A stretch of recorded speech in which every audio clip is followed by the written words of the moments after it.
Notre grand format nous emmène aujourd'hui au Salvador, 7 mois après une première mondiale en septembre dernier.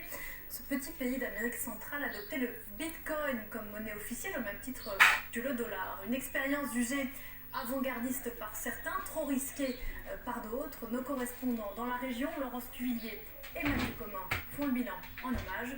Regardez.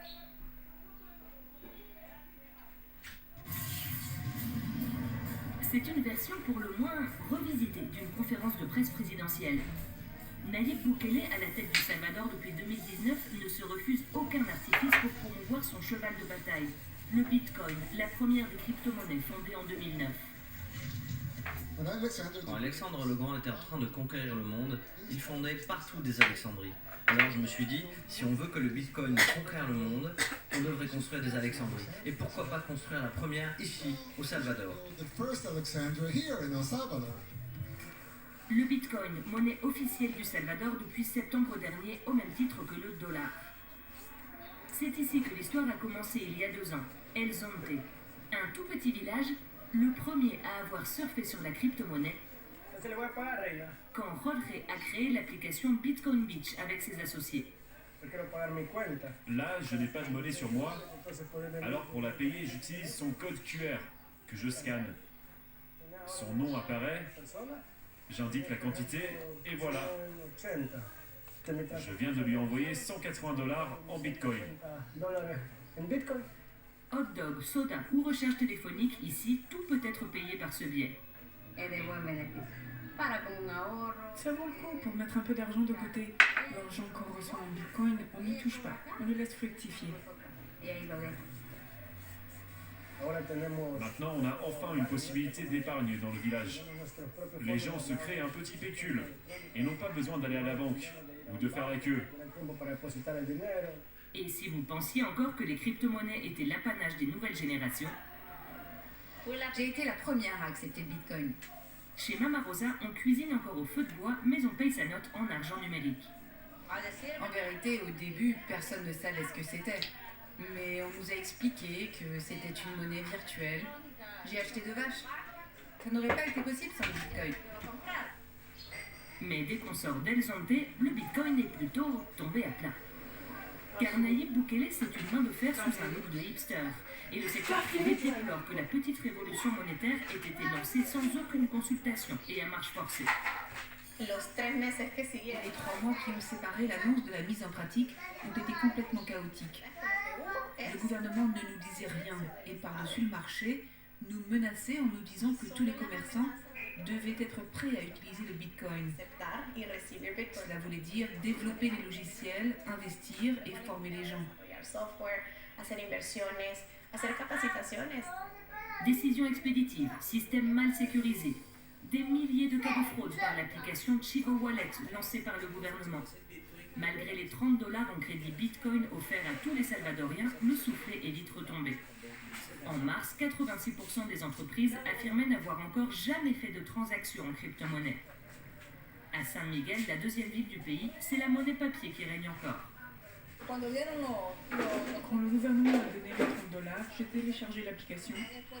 Mais après les avoir dépensés, je ne l'ai plus utilisée. Elle ne sert à rien. Une population peu enthousiaste, mais le maire Will Salgado sait que la nouvelle monnaie a un grand avantage. Les transactions sont instantanées, sans frais et sans impôts. Une aubaine pour tous ceux qui vivent des remessas, cet argent envoyé par les membres de leur famille partis travailler aux États-Unis.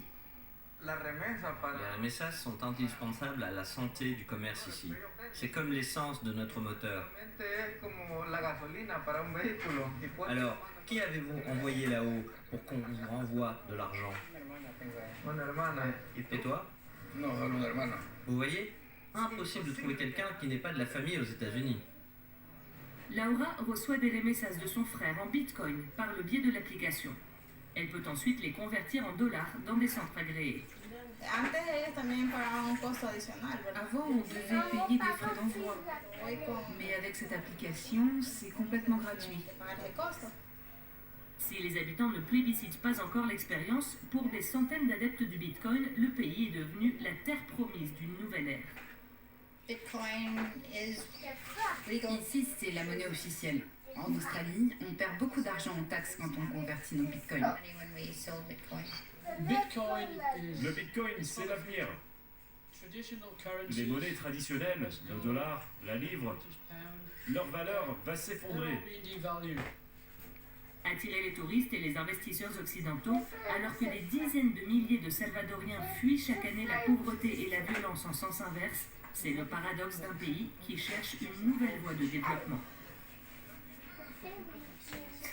Voilà, donc vous venez de regarder, vous venez de suivre vous-même la vraie information concernant la crypto-monnaie. Et donc, j'ai fait sciemment de vous partager ce reportage-là venant de France 24 parce que vous savez, tous les Africains aujourd'hui, quand nous, en tant que particuliers individus, parlant de la crypto-monnaie, de l'importance de la crypto-monnaie, les gens n'ont pas tendance à croire. Maintenant, comme ce sont des médias qui parlent de ça, je crois que peut-être les Africains vont comprendre. Donc, quand je vous dis que la crypto-monnaie, il y a Dieu là-dedans, il ne faut jamais oser dire non. Et ces derniers temps-là, je suis en train de développer un projet avec une crypto-monnaie prometteuse.